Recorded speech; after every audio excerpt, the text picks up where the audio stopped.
from the high desert, this is Art Bell. I'm still waiting to hear from some more folks in Garland. George did not sound like he was making up what he saw, but I haven't heard from anyone else in the Dallas area yet.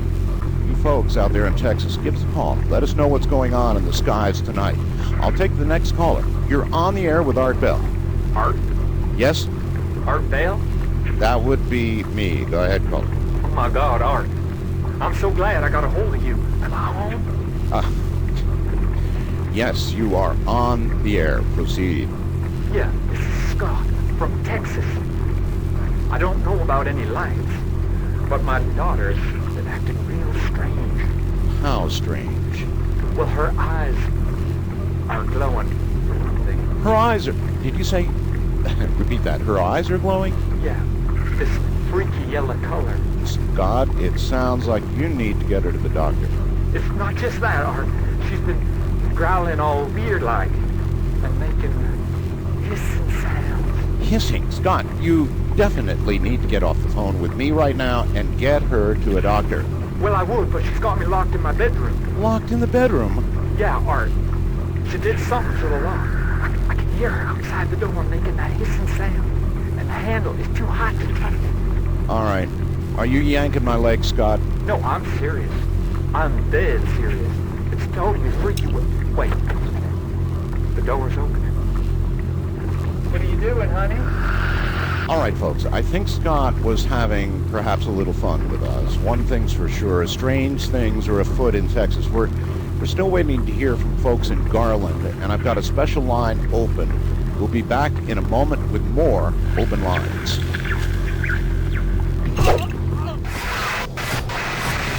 You're on the air with Art Bell. Hi, this is Alex from Lubbeck. Another caller from Texas. What's going on, Alex? That guy from Garland wasn't faking, Art. I can see a bunch of lights, too. So you're seeing them, too? Yeah, Art. They're pretty high in the sky to the south of my house.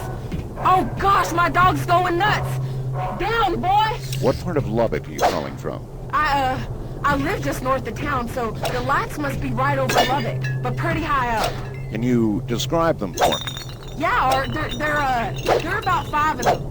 A big green one with 3 little red ones kind of spinning around it. You said there were 5. Yeah, there's a big white one just over the green one, and wow! They just merged, and the white one just shot off into space! Wow! Well, what's going on right now? Well, Art, okay, now the red ones just sped off in all directions. They're gone. And the other lights are gone? The other lights are gone. This is so weird. And it's not a plane, you're sure? No way, Art. No way. I've never seen anything like this in my life. This is just plain weird. Okay, don't go away, Alex. We've got to go to a station break, but we'll be right back.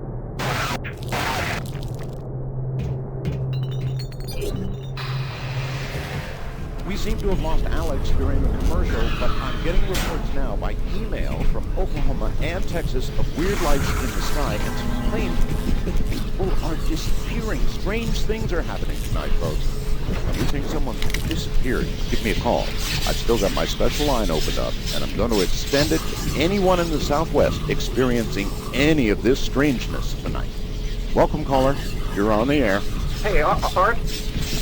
I'm a sheriff's deputy in Carlsbad, New Mexico. That's right near Roswell. Yeah, about a couple hours south of there. What's going on in Carlsbad tonight, officer? Well, I just chased one of those red lights your last caller talked about. It shot right through here. It was up in the sky? No, that's the weird part. I saw what I thought was a speeder on the highway. So I turned on my lights and I pulled out after it. It was on the highway? Yeah, like I said, I thought it was a speeder. So I hit my lights and went after it. It slowed down, but then all of a sudden it shot straight up about 50 feet in the air. It shot up in the air. Wow. Yeah, I got so freaked out I slammed on the brakes. So what happened then? That's the weird part. So a car, let me get this straight, a car flying into the air wasn't weird enough already? Well, it came back down then and started to, kind of dance around my squad car for a few minutes. It danced around your car? Yeah, just off the ground. It'd get close and then back away and then sort of hop over the car. I don't know what to make of it. What happened then? Well, it just vanished. Vanished. Yeah, vanished. I didn't see it take off or anything. It just vanished. That's absolutely amazing. You're telling me. And this just happened just now. Just a few minutes ago. There you go, folks. It seems like the lights are moving around the southwest. Texas, down New Mexico. I'm looking to see something around my neck in the desert. One thing's for sure. This is one weird night. I'm going to take a break, but we'll be back right after the top of the hour with more of your calls. And we're back with more open lines. Let's go straight to the phones. Caller, you're on the air with Art Bell. Excuse me? What or who do I have on the line, please? I am the keeper. Keeper? The keeper of what? I serve the mother. You do? Well, who's the mother?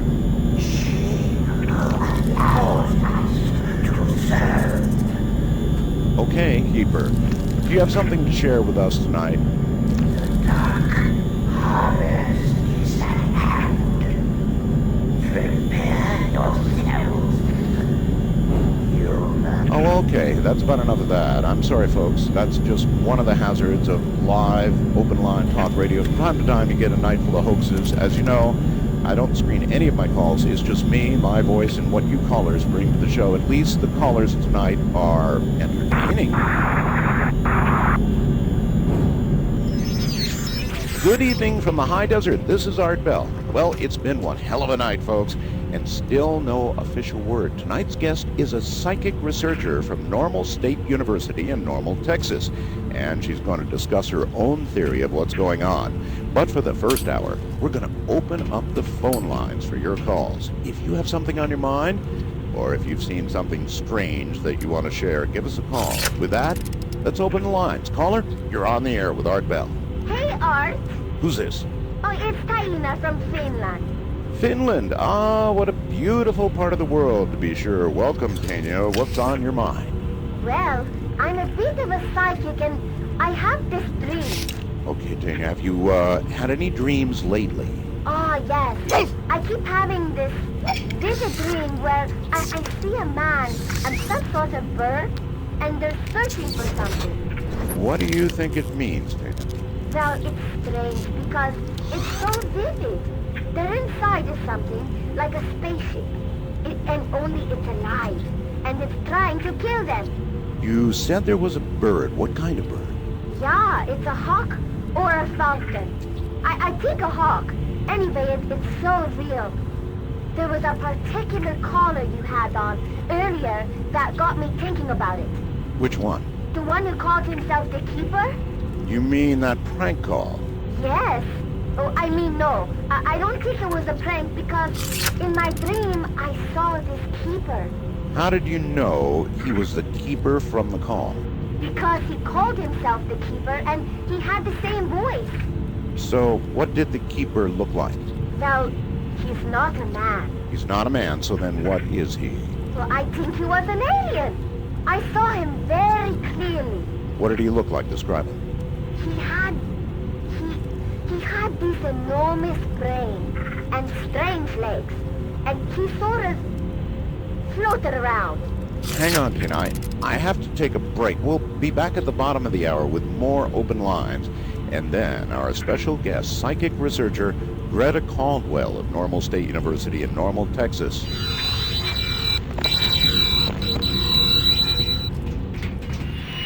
So, Professor Caldwell, do you think these aliens have been here before? Oh, certainly, Art. In researching ancient Native American legends, I've found several mentions of creatures returning to Earth and abducting human beings.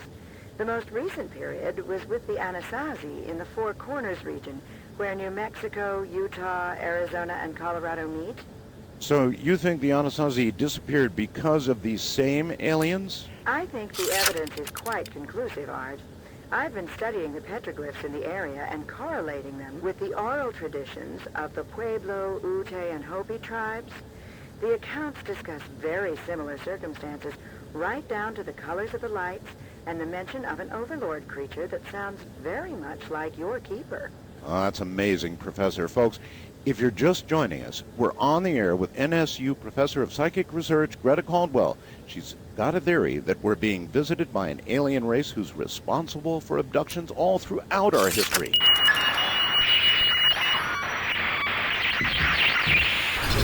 Professor, exactly what do these aliens want?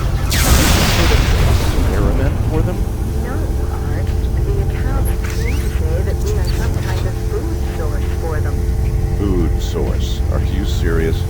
Very. It seems that our race was seeded on this planet so that we can be harvested for food as they pass through our part of the galaxy. That's pretty frightening, don't you think? Absolutely. Apparently, we aren't the only world that they've seeded this way.